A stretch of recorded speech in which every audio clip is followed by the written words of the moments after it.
Episode 50 is finally out, which means it's time to explore all the secrets and Easter eggs in detail. Titan Cameraman is back with a huge upgrade, but I assure you, you didn't notice all of his improvements. Why did all the TV mans disappear, and how did the Skibidi toilets know where the cameraman base was? I will tell you everything in this video and analyze in detail all the hidden moments, so watch until the end to not miss anything. Let's go. So the episode starts in the lab that we saw in the previous episodes. We hear a siren sound and a red glow. Fun fact, there's a 2-eye retinal reader in the corridor. Meanwhile, mostly inside the complex are only cameramen who have a camera lens instead of eyes. Let's turn our attention to what's going on around us. On the right, Speakerman is putting strange bolons on the body of a cameraman. Maybe it's extra protection, or maybe it's explosives, and they want to use him as bait for Skibidi and then blow him up. On the left, the scientist is giving another cameraman a device. I really didn't get a good look at whether he's holding it in his hand, or if it's an extension of his hand. You'll see what I'm talking about from here. The guys sitting near the exit look very sad, and as we walk outside, we realize what's up. A huge mob of upgraded Skibidi toilets are making their way inside the lab. The description of this episode doesn't include a map, which means Defuk probably made it himself. Just before the gate, there's a car with an anti-parasite cannon. We saw that in episode 39. The cameramen tried to free Titan Speakerman from the parasite with it, but they failed. There's also another one of these machines a little farther away, and on the roof is a similar weapon firing a blue beam. Perhaps it's a defensive cannon, or they all deal damage to any Skibidi toilet. But we remember that in episode 38, G-Man Toilet took a shot from such a cannon on himself and was unharmed. In any case, the Alliance is going to free the Titan Speakerman from the Skibidi parasite. Notice that as we exit, we see a huge protective structure made of metal pins fall down, and an explosion follows. The Skibidi toilets make their way to the entrance of the lab. We see a scientist pointing the way to the others. A big cameraman carrying a wounded comrade with something sticking out of his chest. Another cameraman running to the right with a severed arm. Apparently outside the gate there was clearly a battle going on between the Alliance and the Skibidi. Strange that the scientist was furthest away. I didn't think they were going out to fight the toilets, though we've seen in past episodes that the scientists were near the battles. He's clearly not recommending us to run forward, by the look of his gesture. But the one I didn't expect to see in this episode is Plunger Cameraman. He heroically walks towards the Skibidi monsters while everyone else is running away. This moment made me admire this character. I thought the dead cameraman in last episode was Plunger Cameraman, but he wasn't. Apparently there are many of them with a black camera, maybe improved or more skilled, but Plunger Cameraman is one, and he survived. Why isn't he afraid to go up against the Skibidi toilets, who are much bigger and stronger than he is? Perhaps he's just very strong mentally, or he has a secret ability we haven't seen yet. Either way, he still hasn't fought the toilets in this episode. Here we see the remnants of a defense wall, the exact same one that was broken by the Skibidi a little earlier. This tower is a regular structure from Half-Life, and the sign on it is the City 17 logo. This is not a reference, but only tells us that the creator made this map himself using parts from Half-Life. Let's take a closer look at Skibidi monsters. On the right is a Skibidi Strider. We saw a similar one in episode 47, but it had 4 laser cannons. The new Strider has 2 rocket launchers. In the distance, there are 2 Skibidi Spiders with a machine gun on the bottom. This is the one that Titan Cameraman crushed with his fist on his first appearance. Here you can see 2 upgraded toilets. As we remember, the gray toilets are fire-resistant and stronger. Here is this device instead of a cistern already used in other versions of the toilets. What it's for is not clear yet, but you can't flush this toilet. Well, and in the center we see a huge fire-breathing Skibidi toilet. His eye protection looks like a panel welded to his head. Apparently, the toilet scientist is not sparing the rest of them, and is making more and more insane inventions to win. What is interesting is if Skibidi has other scientists working on creating these monsters. In early episodes, we saw one of Skibidi's hangars with several toilets and a Skibidi cat. But back to the main monster. It is completely made of metal and rides on wheels. The design is similar to the R2-D2 from Star Wars. Before he spews flames from his mouth, we see 3 large cameramen and a regular one running away from the attack. But they are not lucky. They are trapped in a wall of flame. On the right, Toilet breaks one of the defense towers with a spinning weapon. We saw the same one at the vacuum toilet, and remember how hard it hit the Titan TV man.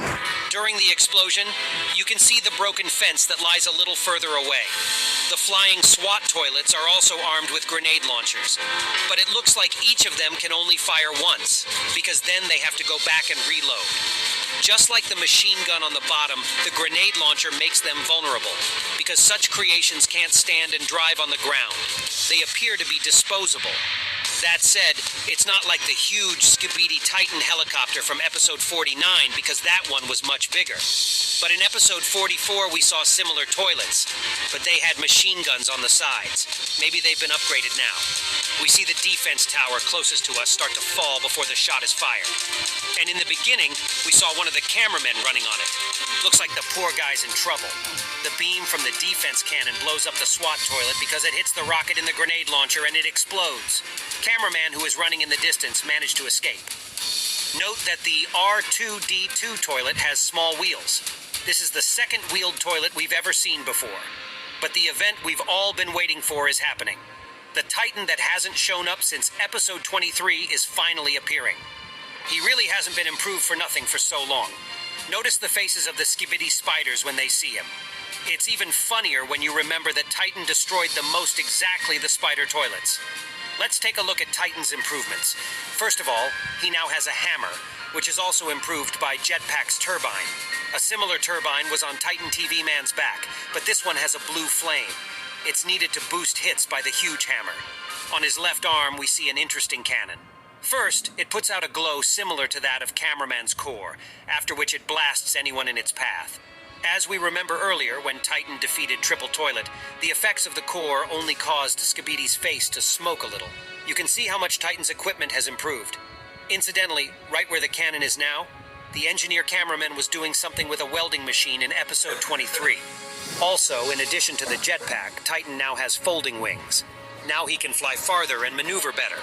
Notice how one of the toilets has turned its neck fully, looking at the incoming cameraman. There's also a sort of camera lens on top of the hammer. Why it's needed is not yet clear. You can also see that Toilet has 2 spinning blades, and he wants to chop Titan with them. This Skibidi is well prepared, by the way, because he dodges the first blow of the hammer. But the second blow destroys him to pieces, and we see flying shards of toilet bowl. By the way, when Titan lands, it may seem that he has destroyed the gray toilet and the fire-breathing monster, because there are 2 explosions. But as you can see, R2-D2 only flipped over and is now trying to get up and burn the cameraman, and we see a major improvement. Titan's core is now incredibly strong. Cameraman burns the strongest toilet in this episode with blue flames. The surprises don't end there, but first I want to point out that Titan has some sort of machine guns and cannons on top.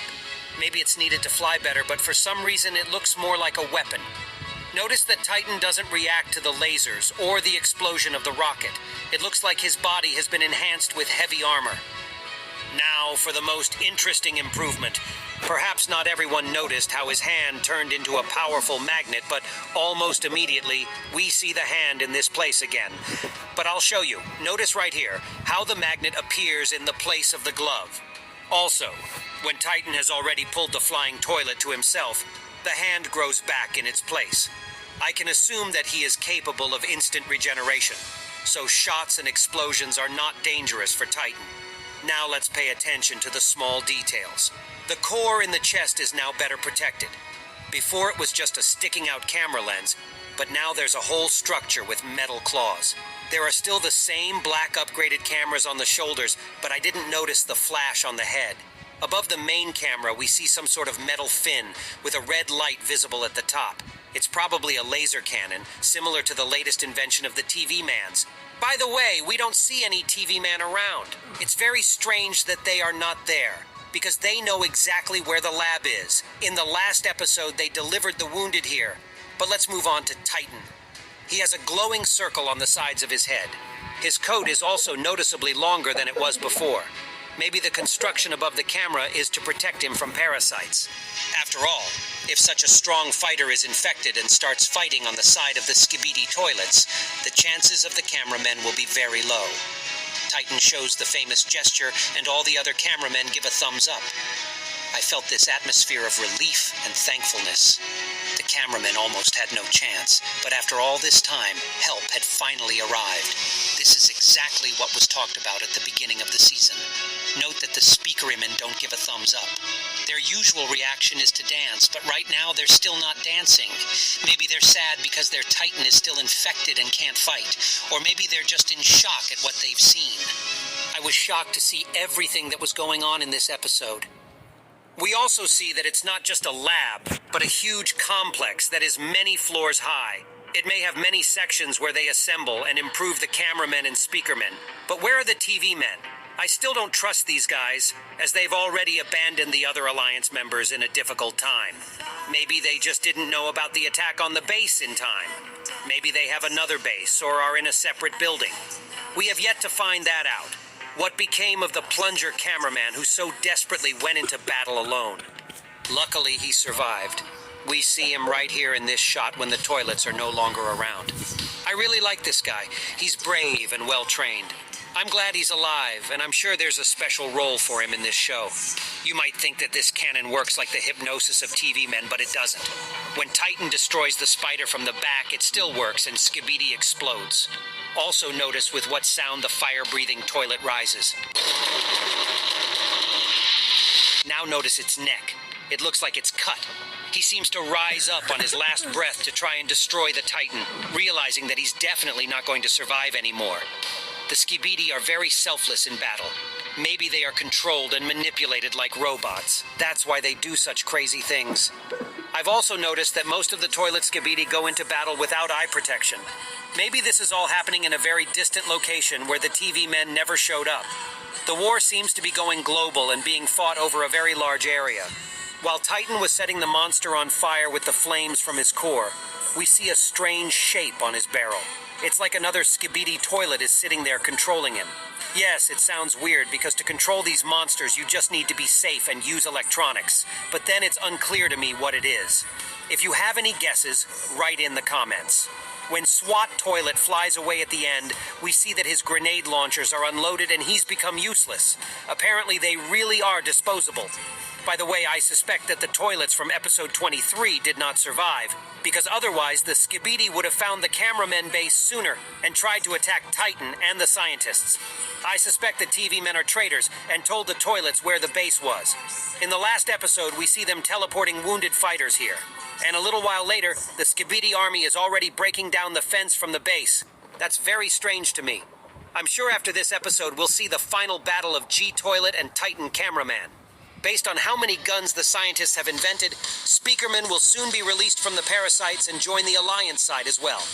It's scary to think what other inventions of the Skibidi scientist we'll see. Also, I'm expecting a specific plunger cameraman storyline in the next episodes. He really deserves it.